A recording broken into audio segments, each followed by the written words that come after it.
Okay,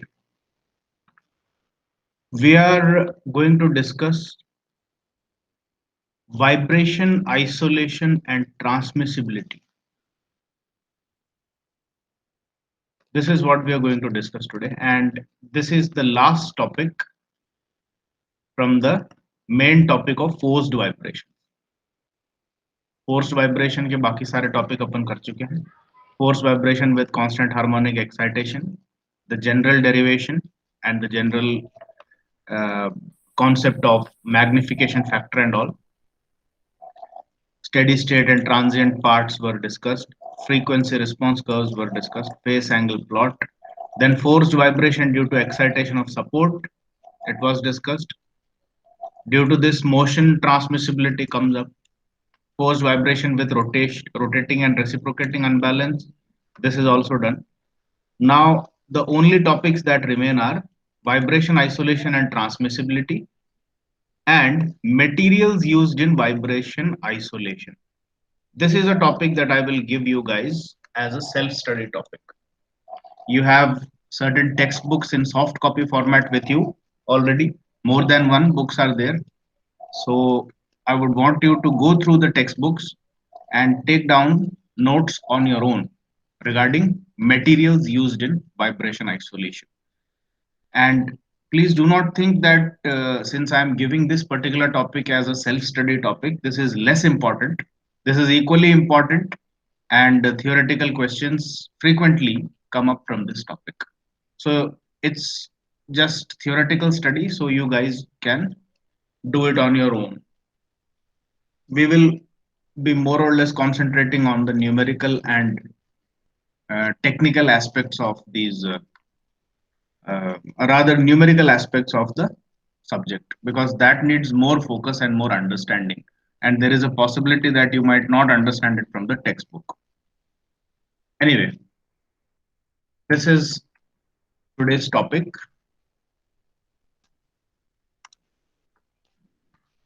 and we are starting a new set of notes here. Set number 11: vibration isolation and transmissibility. What is vibration isolation? We will come to transmissibility later, but let us understand what is vibration isolation. In forced vibration, we have already understood. See, whenever I draw a system like this, you should remember that it's some machine or something that is related to the real world entities. Okay, so this is the figure that will go with the topic of vibration isolation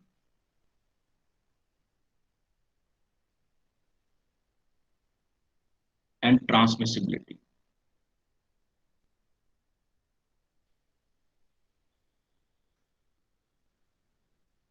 isolation का क्या मतलब होता है?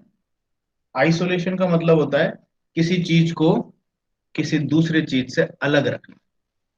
ठीक है, जैसे बीमारियों के अंदर आइसोलेशन वार्ड होते हैं हॉस्पिटल्स के अंदर. पैंडेमिक चल रहा है अभी, सब लोगों को पता है. तो उसमें जो कोविड के पेशेंट्स हैं उनको आइसोलेटेड रखा जाता है बाकी जनता से. आइसोलेशन का मतलब है किसी चीज को किसी दूसरी चीज से सेपरेट करना. ठीक है, so what are we trying to isolate when we say that we are doing vibration isolation? तो आप किसी चीज को प्रोटेक्ट करना चाहते हो किसी चीज से, तो उसको आइसोलेट कर रहे हो आप. ठीक है, now in this figure, this above mass is your machine, और मशीन के अंदर होती है जहां पे रेसिप्रोकेटिंग या रोटेटिंग पार्ट्स मिलेगी आपको. ठीक है, so when you switch on the machine, this machine is going to start moving, or let us say start vibrating.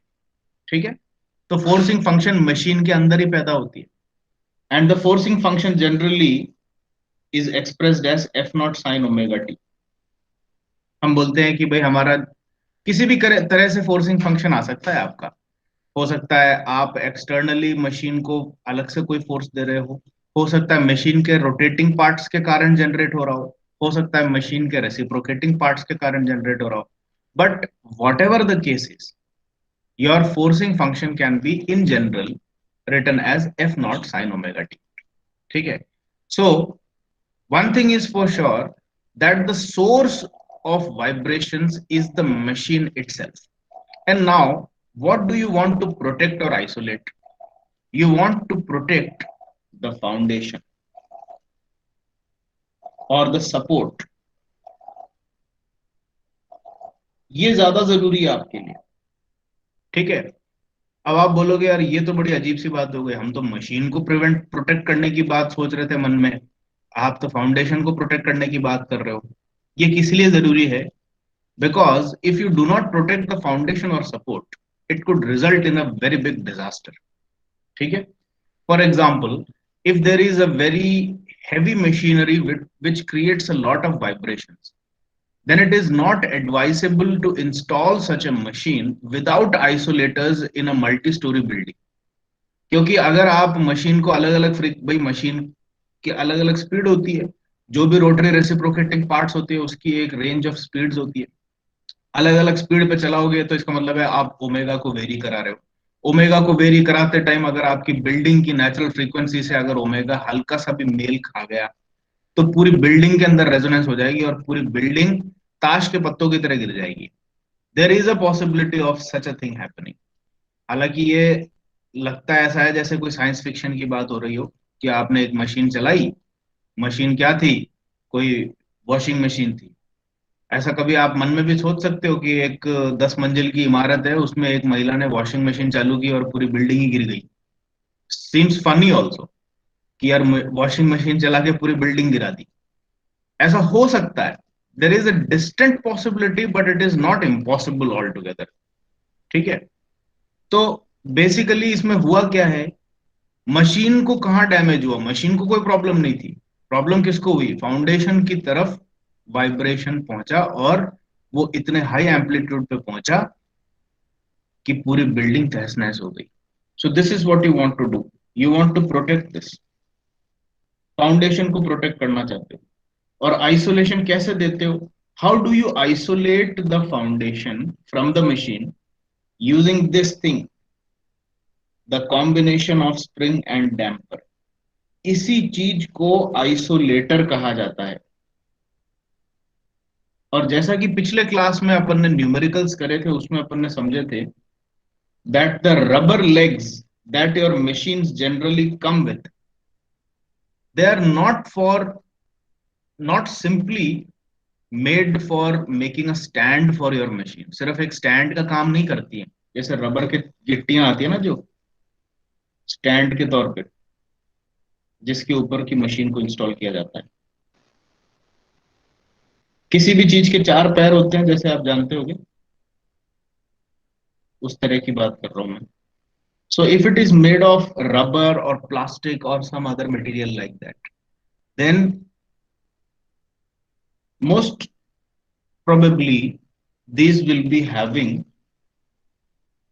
material properties such that they behave like a combination of a spring and damper.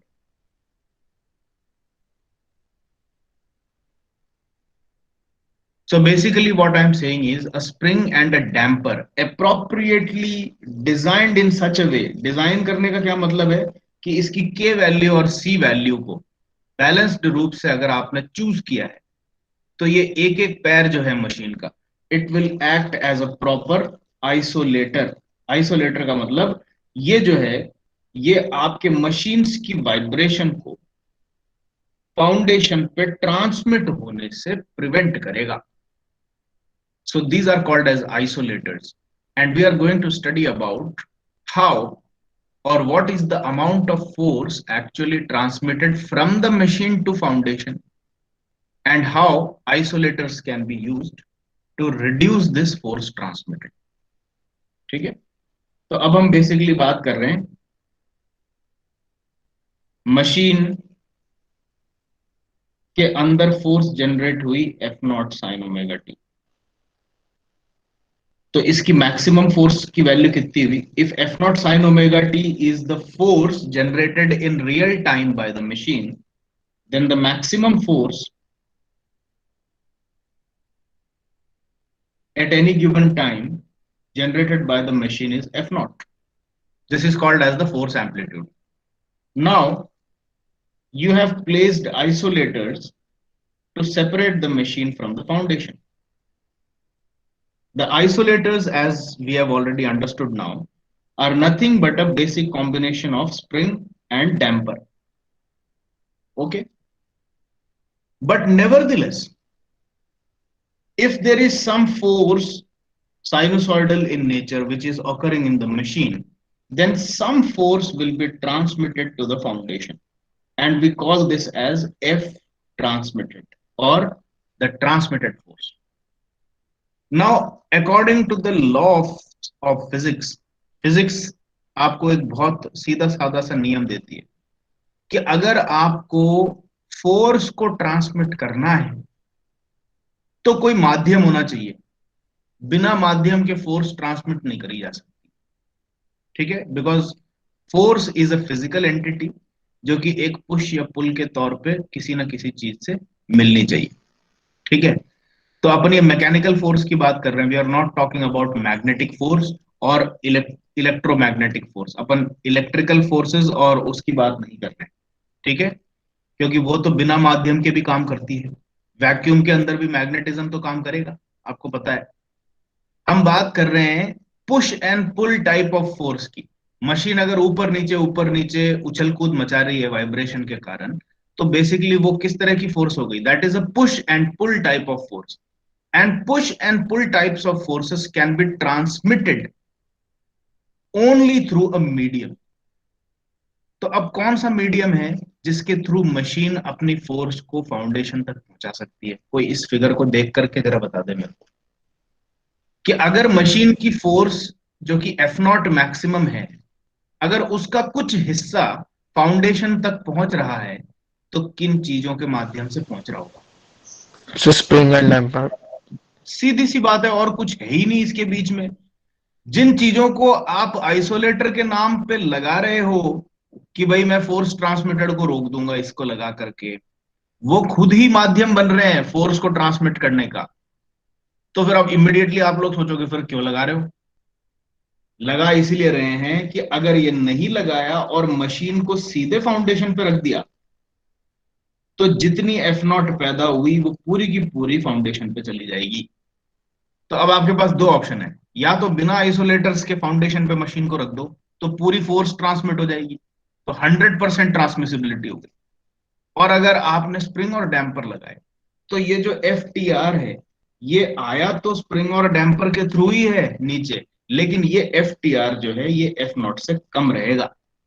So this is the idea कि आप के और सी को इस तरीके से as an engineer design करना सीखें कि ये जो एफ टी आर है कि भाई ट्रांसमिट तो होगा ही होगा, ये तो साफ बात है। ठीक है, कुछ ना कुछ तो जाएगा, दो कनेक्टर लगे हैं, आपने एक स्प्रिंग लगा रखा है, डैम्पर लगा रखा है, तो थोड़ा बहुत तो जाएगा ही जाएगा। लेकिन इनकी डिजाइन ऐसी की जा सकती है कि आपका ट्रांसमिटेड फोर्स एफ नॉट से काफी काफी कम हो। So this is what we are after. ठीक है, now since we have understood that all the transmitted force is nevertheless going to happen through the spring and the damper, तो अब सीधे सीधे बात आती है कि चलो अब ये पता करें कि कितना फोर्स ट्रांसमिट हो रहा है।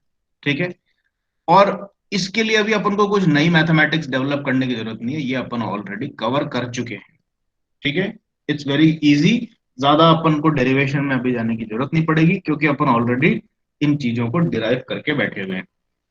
तो अब मेरे को कोई ये बता दे, मैं ये जानना चाहता हूं कि मेरी मशीन जो है, अब देखो मैं नया डेटा दे रहा हूं, अब मैं फोर्स का डेटा नहीं दे रहा, अब मैं एम्पलीट्यूड का डेटा दे रहा हूं। मेरी मशीन जो है अप डाउन वाइब्रेशंस जो कर रही है उसका एम्पलीट्यूड है Y not.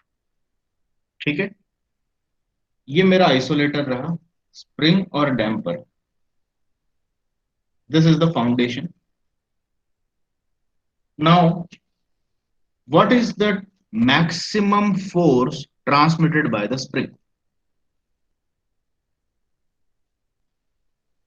Force of spring कितनी है? के वाई नॉट। हो गए काम खत्म। फोर्स ऑफ डैम्पर कितना है?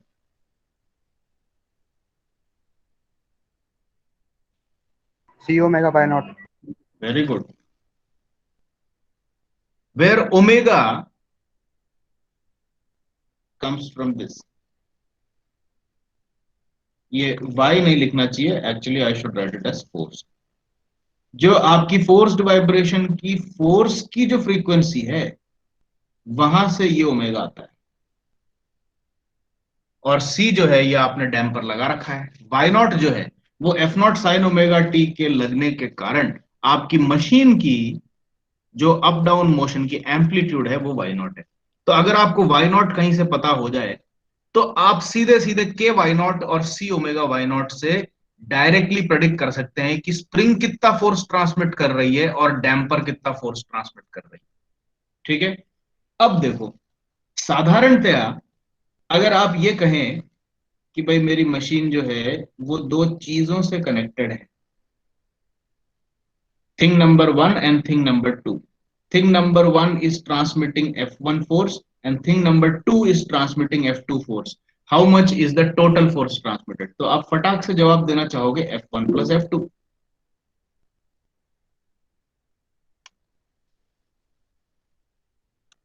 राइट।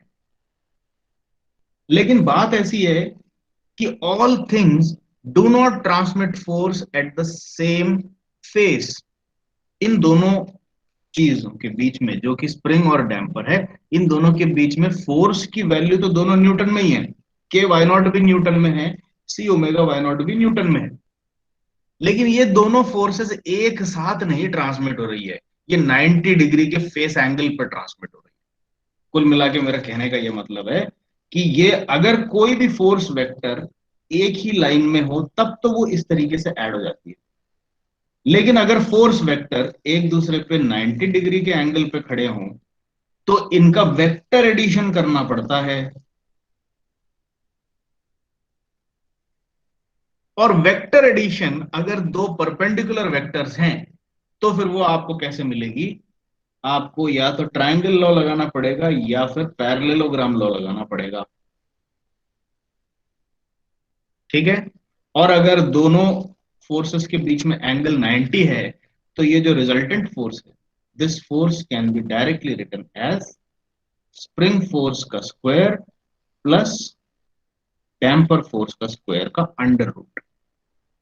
तो दिस इज द लॉजिक कि भाई स्प्रिंग फोर्स और डैम्पर फोर्स को सीधे सीधे ऐड नहीं कर सकते क्योंकि ये दोनों हालांकि सिंपल फोर्सेस ही हैं, लेकिन ये एक दूसरे से 90 डिग्री के फेस पे सेपरेटेड हैं। And forces being vectors, if there is a phase angle between them, then they have to be added vectorially. They cannot be simply added as if you are adding two scalar quantities. तो चलो अब ये बात भी हमने मान ली। तो हमने बोला कि ठीक है, हमारी मशीन रही, मशीन पे F naught sine omega T का फोर्सिंग फंक्शन है और इसके कारण मशीन का एम्पलीट्यूड वाई नॉट है। ये मेरा आइसोलेटर रहा, ये मेरा फाउंडेशन या सपोर्ट रहा। I want to isolate the foundation from the machine. ठीक है। तो आपने पूछा कि चलो अगर के वैल्यू है स्प्रिंग की, सी वैल्यू है डैम्पर की और वाई नॉट आपके मशीन का एम्पलीट्यूड है, तो कितना फोर्स ट्रांसमिट हो रहा है स्प्रिंग और डैम्पर के थ्रू? तो आप फटाक से जवाब दे सकते हो, it is under root of K Y naught का square plus C omega Y naught का स्क्वायर। यहां तक क्लियर हो गई बात?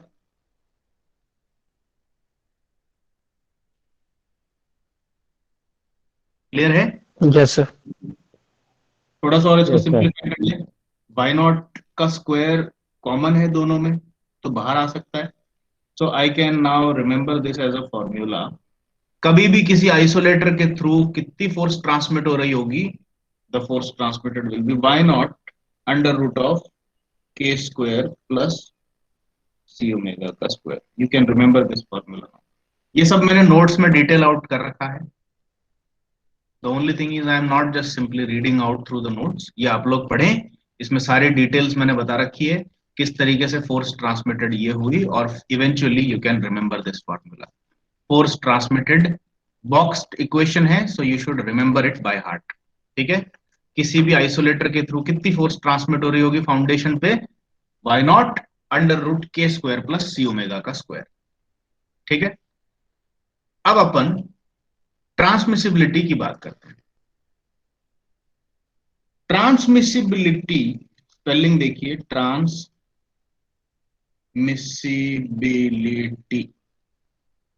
इसका एक दूसरा फॉर्म भी होता है, एक दूसरा नाम भी होता है, also called as transmissibility ratio. So basically it is a ratio, and generally in most of the textbooks it is denoted by T small r, representing transmissibility। तो ये ट्रांसमिसिबिलिटी को कैसे डिफाइन करते हैं?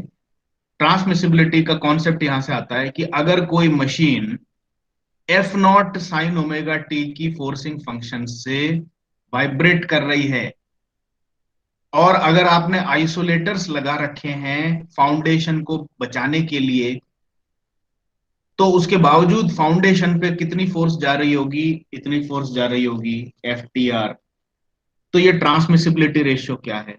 Transmissibility ratio is defined as the ratio of the force transmitted to the foundation to that of the maximum force produced by the machine.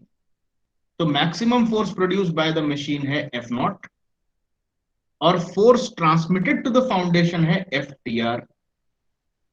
This is called as transmissibility ratio, और simply transmissibility, या फिर force transmissibility, क्योंकि forces का ratio है, so this is force transmissibility. ठीक है, ये है आपका डेफिनेशन ट्रांसमिसिबिलिटी रेशियो का। क्यों, आज का टॉपिक क्या है? आज का टॉपिक है ट्रांसमिसिबिलिटी एंड वाइब्रेशन आइसोलेशन। ठीक है, तो ट्रांसमिसिबिलिटी क्या होती है? It is denoted by T R, ratio of the maximum transmitted force that is F T R to maximum impressed force, यानी कि कितनी फोर्स लगाई और कितनी फोर्स ट्रांसमिट हुई, इन दोनों का रेशियो। ठीक है, F T are upon F not. अब अपन देखते हैं कि ये इक्वेशन अपन कहां से ला सकते हैं। ये देखो, मैग्निफिकेशन फैक्टर करके एक चीज पड़ी थी फोर्स्ड वाइब्रेशन में स्टार्टिंग में। ठीक है, और उसका ये स्टैंडर्ड इक्वेशन है। इसका फोर्स से कोई लेना देना नहीं है, प्लीज ध्यान दें। कितनी फोर्स लग रही है, कितनी फोर्स ट्रांसमिट हो रही है, इसका कोई लेना देना नहीं है। लेकिन इसमें पते की बात यह है कि इसमें वाई नॉट बैठा हुआ है। ठीक है, और आपकी जो ट्रांसमिटेड फोर्स है उसमें भी वाई नॉट है। तो अपन यही चीज करने जा रहे हैं कि इस वाई नॉट का कोई अता पता हो ऐसा कोई रूप लेके आते हैं और उसको यहां पर बिठा देते हैं। So we will get something as an expression for F T R, ये कोशिश कर रहे हैं। तो ठीक है, Y naught upon Y S T equal to this, ये है मैग्निफिकेशन फैक्टर। तो वाई एस टी क्या चीज है? Y S T is F naught by K, ये भी पता है। तो वाई एस टी को ले जाके यहां ऊपर मल्टीप्लाई कर दिया। ठीक है, and that is how you get this expression, Y naught equal to F naught by K upon this. तो अपन वाई नॉट को पकड़ रहे हैं हम। ठीक है, और ये जो वाई नॉट है इसको ले जाके कहां रख दिया? यहां पर रख दिया। So now you create the expression of FTR by replacing Y naught with this expression. ऐसा करने पे FTR ये बन जाएगा आपका। ठीक है, अब देखो ये F नॉट यहां बैठा है, इस F नॉट को अब मैं यहां नहीं चला सकता हूं। So this is the trick by which I create an expression for transmissibility और force transmissibility। ठीक है, अब देखो ये चीज क्या हो गई, यहां पर F नॉट बाई के था, और y नॉट को मल्टीप्लाई करने पे ये वाला रेडिकल पार्ट भी आ गया। अब इस रेडिकल पार्ट के नीचे k चला गया, इन दोनों को radical part divided by k करने पे ये चीज मिल जाएगी आपको। ये अपन पहले भी डिस्कस कर चुके हैं, कैसे आया ये आप लोग खुद समझें। ये 2 जीटा r कैसे बन गया c ओमेगा बाई k, उसका डेरिवेशन यहाँ पे दे रखा है। ठीक है, बट नेवरदलेस इसको रीअरेंज करने पे मेरे को एक ऐसा फॉर्मूला मिल गया जो मैं याद कर सकता हूं अब। The equation for force transmissibility और ट्रांसमिसिबिलिटी रेशियो, टी आर का इक्वेशन जो रटना है आपको वो ये है, under root of 1 plus 2 zeta r का whole square divided by under root of 1 minus r square का whole square plus 2 zeta r का whole square. Now, most interesting is the fact that this same equation represents motion transmissibility too. ठीक है, अब ये एक दूसरा word आ गया motion transmissibility, लेकिन आप पहली बार नहीं सुन रहे हो. We have talked about motion transmissibility earlier too. तो अब अपन एक बार इसको पीछे जाकर रिफ्लेक्ट करके देखते हैं कि भाई फोर्स ट्रांसमिसिबिलिटी तो समझ गए कि नहीं समझ गए, ये बता दो. फोर्स ट्रांसमिसिबिलिटी का ये एक्सप्रेशन कैसे आया, क्लियर हो गया ना. Yes, sir.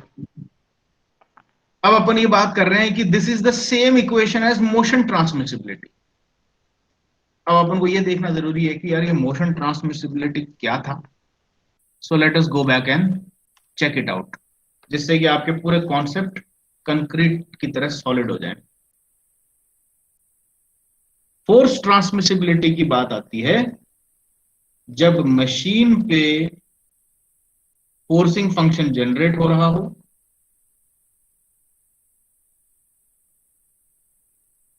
और फोर्स ट्रांसमिट हो रही हो फाउंडेशन. यहां पर आ जाता है, ये केस है आपका फोर्स ट्रांसमिसिबिलिटी का.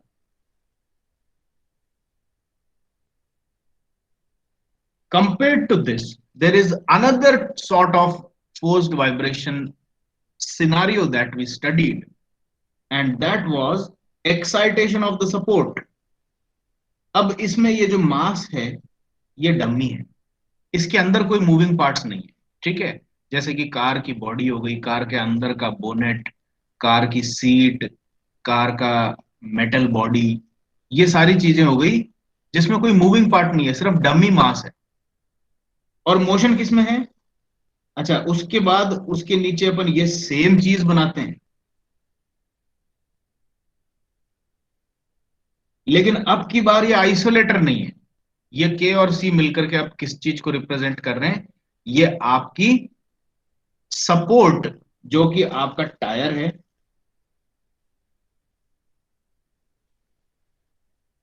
ठीक है.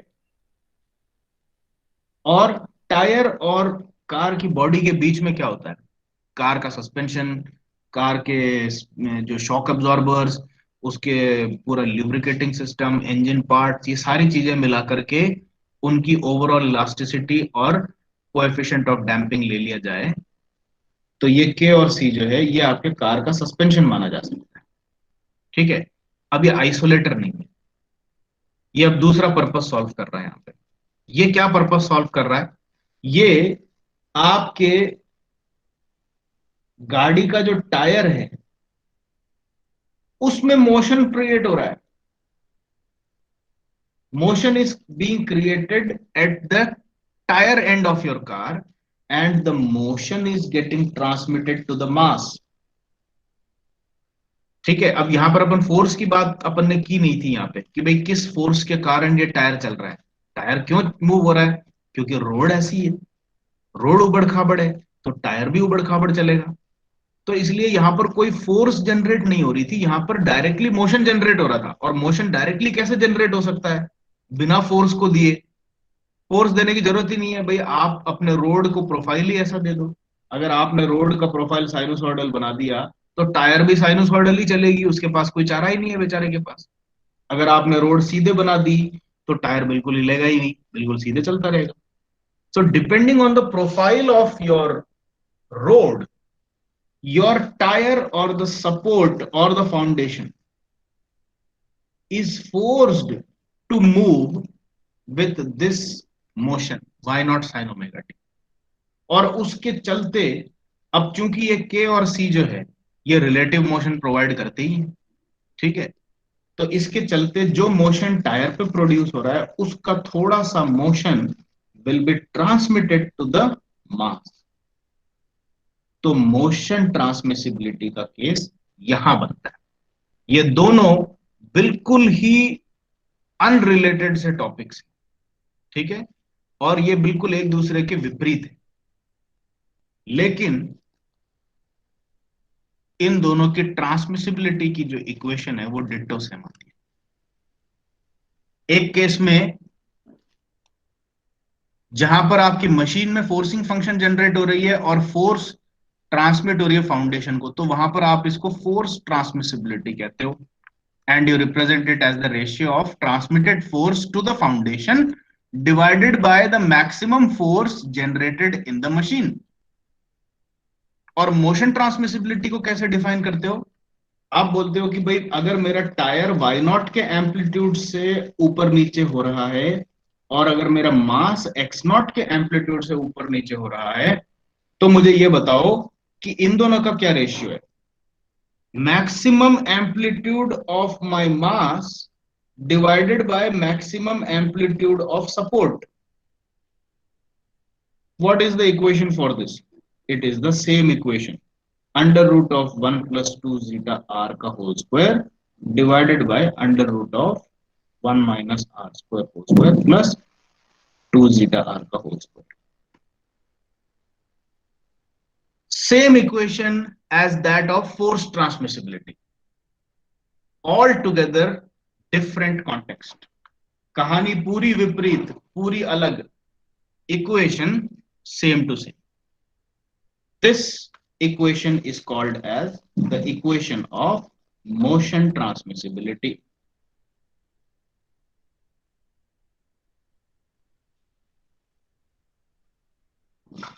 And if instead of x naught upon y naught you write force transmitted upon the magnitude or the amplitude of the force produced in the machine, this will also be the same equation. तो x naught by y naught और F T R by F naught, इन दोनों का expression same है, लेकिन इन दोनों की कहानी का कोई नाता रिश्ता नहीं है. इनकी कहानी ध्यान रखें कैसे है. मोशन ट्रांसमिसिबिलिटी की जब बात हो रही है तो एक्साइटेशन ऑफ सपोर्ट वाला केस लग रहा है. This is excitation of support. ये पूरा अलग से टॉपिक पढ़ाया था आपको कि सपोर्ट को वाई नॉट से एक्साइट करूं तो मास का अगर मैक्सिमम एम्पलीट्यूड एक्स नॉट हो रहा है, यानी कि वाई नॉट में से कितना मोशन मास पे ट्रांसमिट हुआ, यह है मोशन ट्रांसमिसिबिलिटी. और फोर्स ट्रांसमिसिबिलिटी जो कि ये केस है, इसके अंदर क्या होता है, मशीन पे फोर्स जनरेट हो रही है एफ नॉट, उसमें से कितना फोर्स ट्रांसमिट हुआ फाउंडेशन पे, ये हो गया फोर्स ट्रांसमिसिबिलिटी. तो एक बार तो मशीन से फाउंडेशन पे फोर्स की ट्रांसमिसिबिलिटी जांची जा रही है और एक बार सपोर्ट से मास पे मोशन की ट्रांसमिसिबिलिटी जांची जा रही है. क्लियर हो गया आपको? तो आपको ये याद रखना है, कॉन्टेक्स्ट अलग है, इक्वेशन सेम है. Now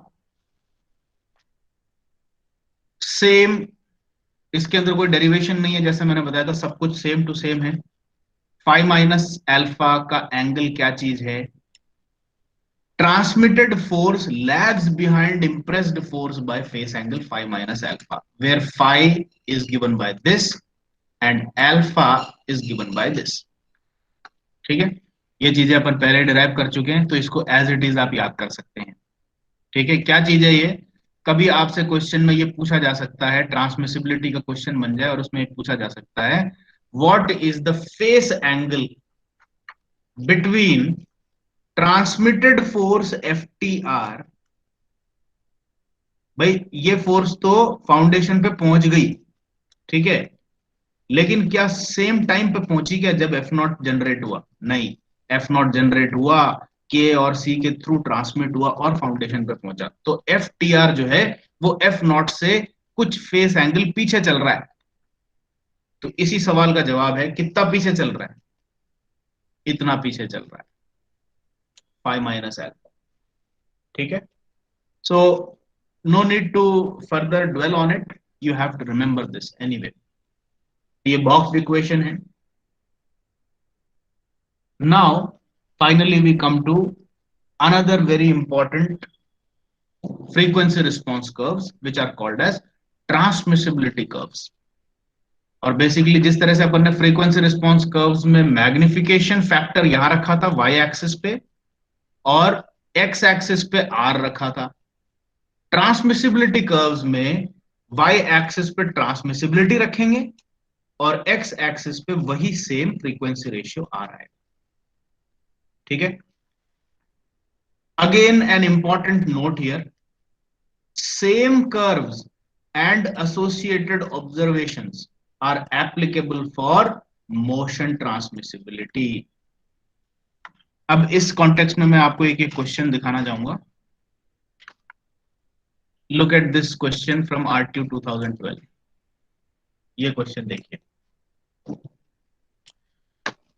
derive the expression for response of a spring mass damper system subjected to harmonic excitation of base। पहले तो ये बताओ ये क्वेश्चन कहां से आया है? ये फोर्स ट्रांसमिसिबिलिटी का है, रोटरी इंबैलेंस का है, या एक्साइटेशन ऑफ सपोर्ट का है? Question Excitation of support.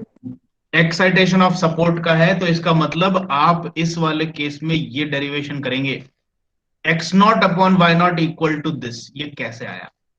Excitation of support की बात आ रही है, ये फोर्स ट्रांसमिसिबिलिटी से क्वेश्चन नहीं है, ठीक है। और उसके बाद ये बोलता है plot the response curves for different amounts of damping against the frequency ratio. अब अगर आप मेरे द्वारा दिए गए नोट्स उठा करके देखें, कौन से वाले नोट्स? एक्साइटेशन ऑफ सपोर्ट के, तो उसमें कोई फ्रीक्वेंसी रिस्पॉन्स कर्व्स बनाए ही नहीं है मैंने। वो इसीलिए नहीं बनाए क्योंकि आगे ये जो ट्रांसमिसिबिलिटी वाला जो चैप्टर आ रहा था उसके अंदर ये जो कर्व्स बन रहे हैं, यही कर्व्स आपको मोशन ट्रांसमिसिबिलिटी के लिए भी बनाने हैं। जैसा कि अपन ने बताया कि दोनों केसेस में इक्वेशन सेम है। तो बेसिकली अपन क्या प्लॉट कर रहे हैं, एक बार y एक्सिस पे अगर आपने x naught upon Y naught रखा और यहां पर r रखा, तो इसी इक्वेशन को ही तो प्लॉट कर रहे हो यहां पे। और अगर x naught upon Y naught की बजाय अगर आपने यहां पे force transmitted upon F naught रखा, यानी कि फोर्स ट्रांसमिसिबिलिटी रखा, तो उसका भी यही इक्वेशन है। तो ये कर्व्स जो बनेंगे उसके भी वही सेम टू सेम बनेंगे। तो इसलिए याद रखना है आपको, चाहे मोशन ट्रांसमिसिबिलिटी हो चाहे फोर्स ट्रांसमिसिबिलिटी हो, उनकी जो ट्रांसमिसिबिलिटी कर्व्स बनेगी वो बिल्कुल डिट्टो सेम बनेगी। लेकिन ये ध्यान आपको as an engineer and technical student you have to remember कि कर्व्स भले ही बिल्कुल डिट्टो सेम बन रहे हो, इक्वेशन भले ही डिट्टो सेम आ रही हो, इन दोनों की कहानी बिल्कुल अलग है। मोशन ट्रांसमिसिबिलिटी की कहानी बेस पे जनरेट होती है और मास के ऊपर पहुंचती है। फोर्स ट्रांसमिसिबिलिटी की कहानी मशीन पे जनरेट होती है और सपोर्ट की तरफ को ट्रांसमिट होती है, ठीक है। दोनों एक दूसरे के विपरीत है। एनीवे, तो अब आपको पता लग गया कि भले ही मैंने पहले वाले नोट्स में आपको ये कर्व्स बना के नहीं दिए हों, वो इसीलिए मैंने अपना थोड़ा सी मेहनत बचा ली। मैंने बोला एक ही सेम कर्व दो बार क्यों बनाना, इस टाइम पे यहाँ पे नोट लिख देंगे अपन कि same curves are associated with motion transmissibility also, so you remember this. तो बिल्कुल रट्टू तोतों की तरह काम नहीं करने का है कि भैया हमें तो आपने बताया ही नहीं कि मोशन ट्रांसमिसिबिलिटी में कर्व कैसे बनाने हैं। अब आपको बता दिया, सेम कर्व बनेंगे, ठीक है। Okay, anyway, this being understood, let us move on with the understanding of the curves। In curves को समझते हैं। यहां पर थोड़ा सा इसको हाइड करा देते हैं। Yes, now you can see the complete curves, ठीक है। ये देखो, वंस अगेन फ्रीक्वेंसी रेशियो यानी ओमेगा अपॉन ओमेगा एन को बढ़ाते जा रहे हैं। अच्छा, ओमेगा अपॉन ओमेगा एन को बढ़ाने का क्या मतलब है, पहले तो ये समझो। ओमेगा एन को तो चेंज नहीं कर सकते, एक बार मशीन लग गई, इंस्टॉल हो गई, सब खत्म हो गया, ठीक है। ओमेगा एन को तो चेंज नहीं कर सकते, वो सेट हो गई। क्यों सेट हो गई? क्योंकि ओमेगा एन क्या चीज है? It is always under root of K by M. तो आपने मशीन को इंस्टॉल कर दिया तो मशीन की मास तो फिक्स हो गई, मशीन के आइसोलेटर्स लगा दिए तो मशीन की के भी फिक्स हो गई, सी भी फिक्स हो गई। तो कुल मिला के बात यह है कि के फिक्स हो गया, एम फिक्स हो गया, तो के और एम के फिक्स होने से ओमेगा एन फिक्स हो गया। अब आप जब ये कहते हो I am increasing the value of R, तो अब इसमें कौन सी चीज इंक्रीज हो रही है? सिर्फ omega. And what is omega? आपकी मशीन की स्पीड। ये जो मशीन है ये आपकी वॉशिंग मशीन हो सकती है, आपका मिक्सी हो सकता है, मिक्सी में रेसिप्रोकेटिंग पार्ट्स होते हैं, जो मिक्सर ग्राइंडर वगैरह होते हैं ना अपने घर पे, ठीक है। कोई सी भी ऐसी चीज जिसमें हार्मोनिक फोर्स जनरेट हो रही हो, ठीक है, और जो कि अपने सपोर्ट के साथ में किसी आइसोलेटर से सेपरेटेड, दैट्स इट। तो ये जो मशीन है, इसकी स्पीड जब आप बढ़ाते हो, जैसे वॉशिंग मशीन के अंदर भी सबसे सिंपल से सिंपल वॉशिंग मशीन में भी कम से कम तीन सेटिंग होती है: लो speed, medium speed, high speed, ठीक है। मिक्सर और ग्राइंडर में भी कम से कम 3 से 5 वेरिएबल स्पीड्स होती हैं, लो से लेकर के हाई स्पीड की तरफ। तो किसी भी मशीन की रोटेशन या रेसिप्रोकेशन की स्पीड को जब आप बढ़ाते हो, तो बेसिकली आप आर की वैल्यू को बढ़ा रहे हो, because you are increasing the value of omega, as simple as that. ठीक है। तो एक्स एक्सिस पे राइट साइड में चलने का क्या मतलब है इस कर्व्स के अंदर, कि आप अपने मशीन की स्पीड बढ़ा रहे हो, बस। ठीक है, आगे चलें। यहां तो ट्रांसमिसिबिलिटी की बात है। तो अब ये क्या बोलता है कि अब इसमें आपको ये खूब सारे कर्व्स दिख रहे हैं। It's important to understand that for one machine that is installed, out of these many curves only one will be applicable. तो अगर आपने सपोज ये मशीन लगा रखी है, एक मशीन के सी फाउंडेशन, सेट हो गई सारी चीजें, ये जैसे ही सेट हो गया, तो आपकी जो कर्व्स हैं, आप बोलोगे कि भाई इसकी फ्रीक्वेंसी रिस्पॉन्स कर्व बनाओ, तो आप इस मशीन के लिए ये नहीं बनाओगे।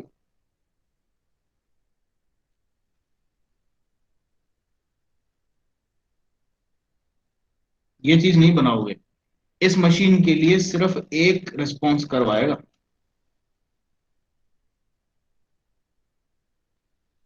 बस।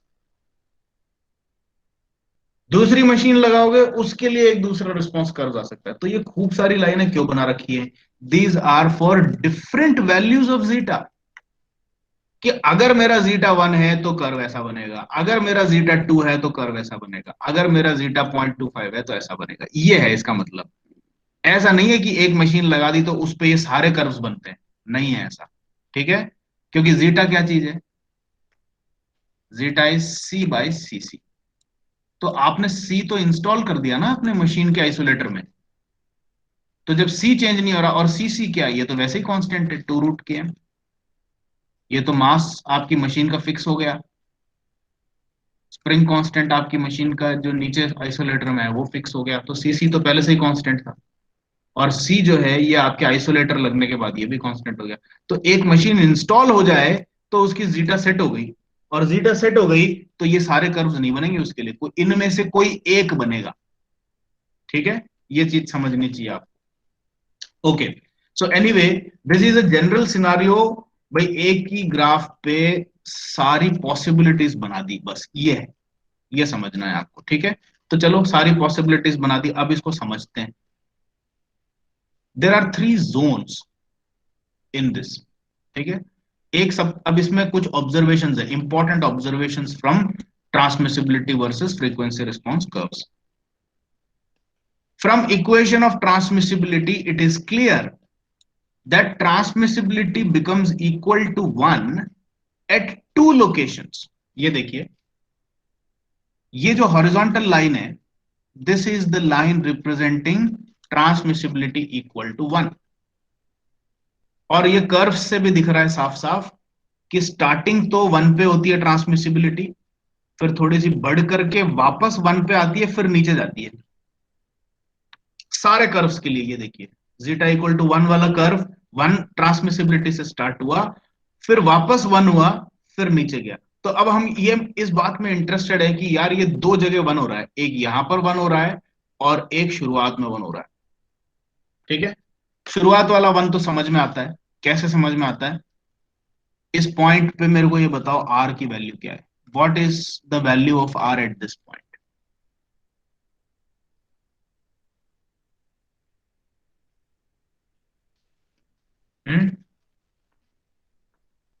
स्मॉल आर की वैल्यू बताओ at this point.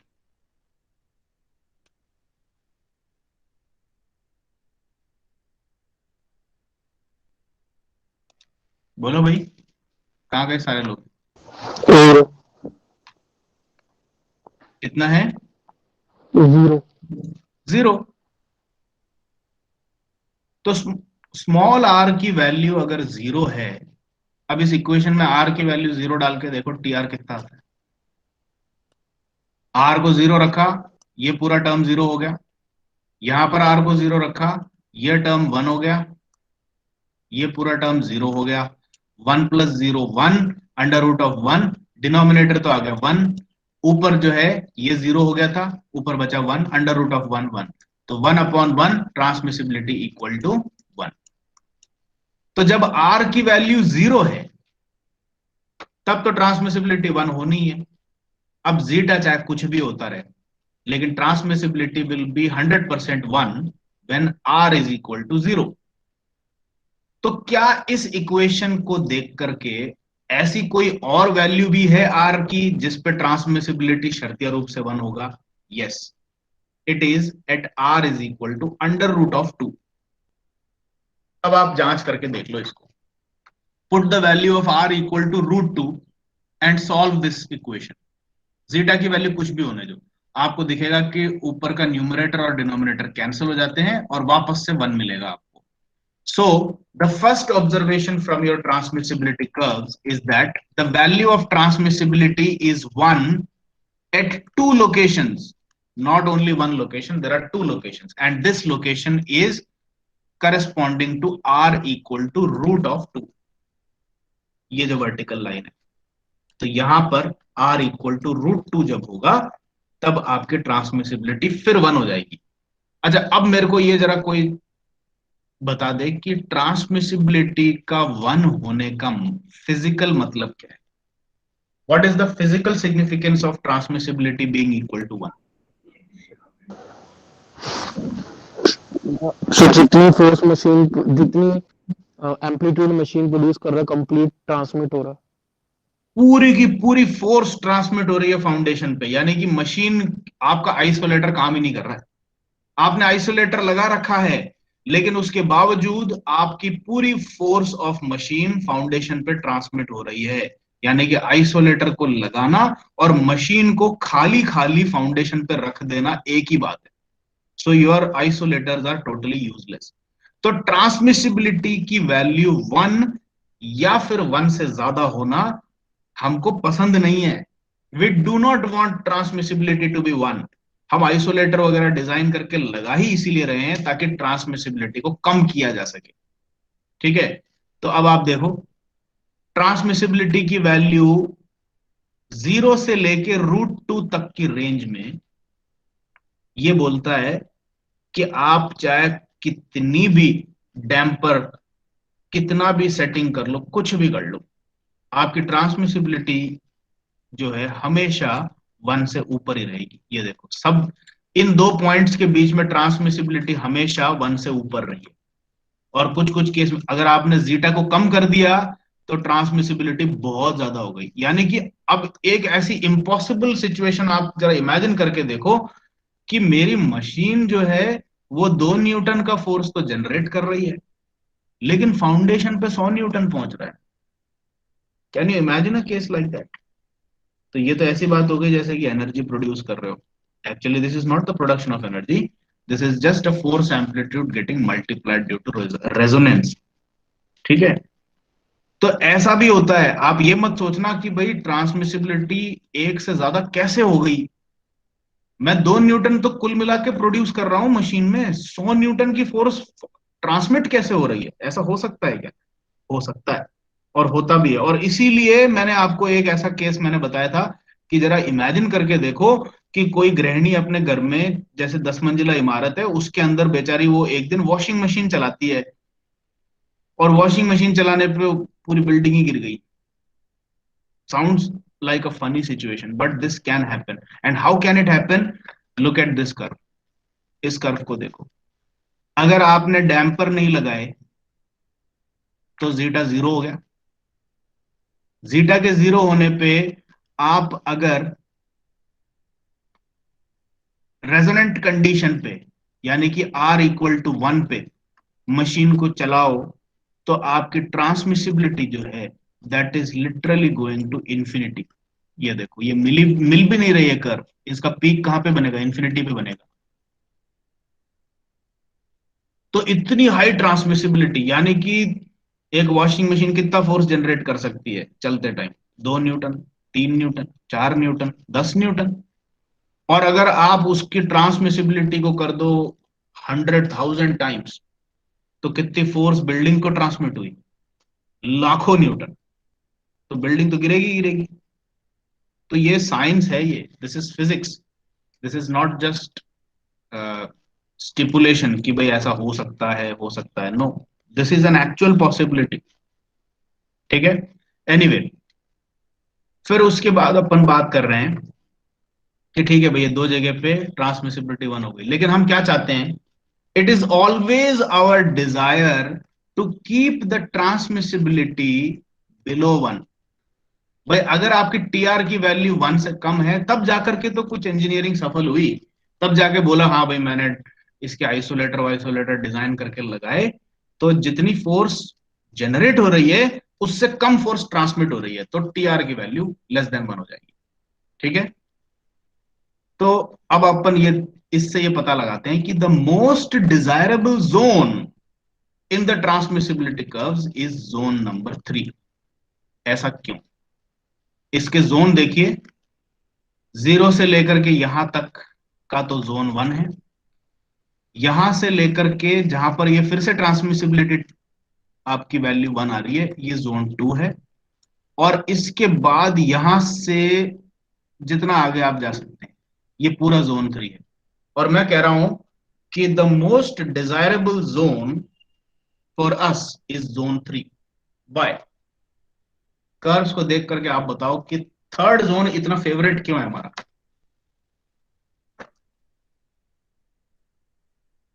ट्रांसमिटेबिलिटी less than 3। क्योंकि इसमें आपकी सारी कर्व्स लेस देन 1 ट्रांसमिसिबिलिटी पे चले जाती हैं। ये देखो, ये 1 ट्रांसमिसिबिलिटी की हॉरिजॉन्टल लाइन है, और सारी कर्व्स इस लाइन के नीचे डिप हो गई। And that is why we want our machine to work in zone number 3। ठीक है। अब ये बोलते हैं कि आपकी जो जोन नंबर 3 है ये मास कंट्रोल्ड है। Now this is another mystery. ये किताबों में तो लिख दी जाती है, लेकिन इसकी डिटेल नहीं दी जाती।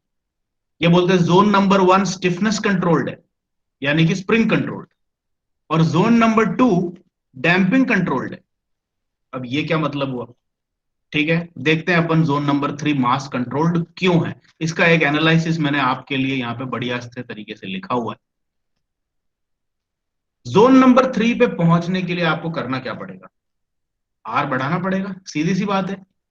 जोन नंबर 1 में आर की वैल्यू कम है, जोन नंबर 2 में आर की वैल्यू मीडियोकर है, और जोन नंबर 3 में आपकी आर की वैल्यू बहुत हाई है, यानी कि ओमेगा बाई ओमेगा एन। और जैसा मैंने कह दिया, ओमेगा एन को तो अपन एक बार सेट कर दिया तो अपन छेड़ नहीं सकते। तो ओमेगा बढ़ रहा है आर बढ़ाने के लिए, यानी कि आप ये कह रहे हो कि if you want to come in zone number 3, you run your machine at a very high speed. लेकिन अब इसमें एक क्वेश्चन आता है कि भाई मैं हमेशा हाई स्पीड पे क्यों चलाऊं? मैंने वॉशिंग मशीन इसलिए खरीदा था कि मैं उसको सिर्फ हाई पे सेट करके छोड़ दूं।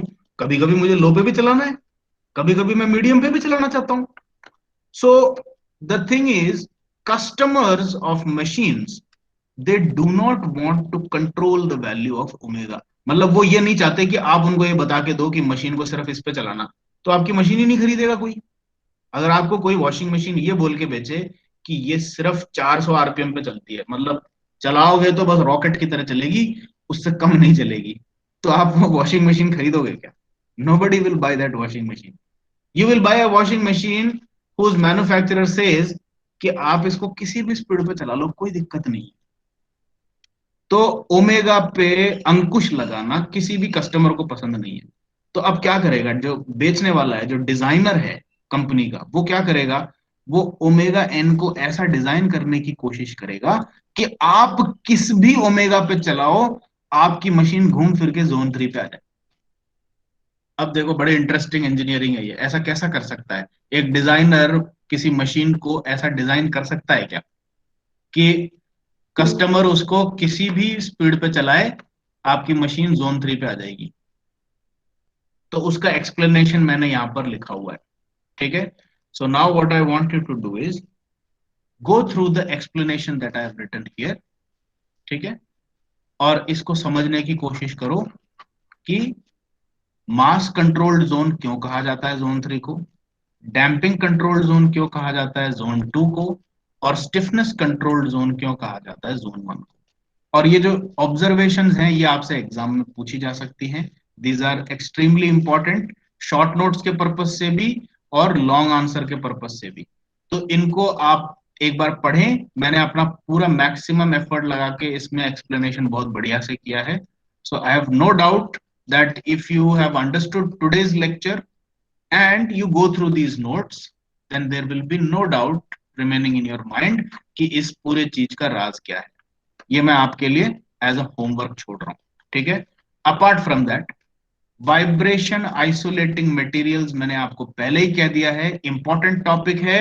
इसके ऊपर ना मैंने नोट्स लिखे हैं क्योंकि ये सीधे सीधे किताबों से कॉपी पेस्ट करने वाली बात होती है, तो इसलिए मैंने इसमें ज्यादा एफर्ट नहीं लगाया है। But this is important and you have to study it, it can and will be asked in your examinations, ये माइंड में रखें। तो वाइब्रेशन आइसोलेटिंग मटेरियल्स के नोट्स और इसकी स्टडी आप खुद करेंगे, आपके पास में सॉफ्ट कॉपी में किताबें सबके पास मैंने भेजी हुई है। So you guys study it on your own, ठीक है। बहुत सिंपल चीजें हैं, एक एक पैराग्राफ है कुछ एक मटेरियल्स के आइसोलेटिंग मटेरियल्स की स्टडी के ऊपर, बस दैट्स ऑल, ठीक है। मुश्किल से 1 या 1.5 पेज का टॉपिक है। So you guys study this on your own and study important observations from transmissibility versus R curves. इसके लिए आपको किताबों में ज्यादा एक्सप्लेनेशन बहुत ज्यादा डिटेल में नहीं मिलेगा, वो मैंने यहाँ पे कर दिया है, खुद कर दिया है। So you go through my notes only. ये जो एक आधे पेज का 1 पेज का जो एक्सप्लेनेशन है, you read this and try to understand. और अगर नहीं समझ में आता then you tell me in the next class और the next to next class, जब भी आप इसको टाइम निकाल के पढ़ें उसके बाद मुझे बताएं, ठीक है। लेकिन मैं अब आज के बाद ये मान लूंगा कि ये तो मैंने पढ़ा दिया and I will ask as if everything is understood by you, ठीक है। So please keep up your hard work. Now please stay with me. I'll take your attendance and then let you go.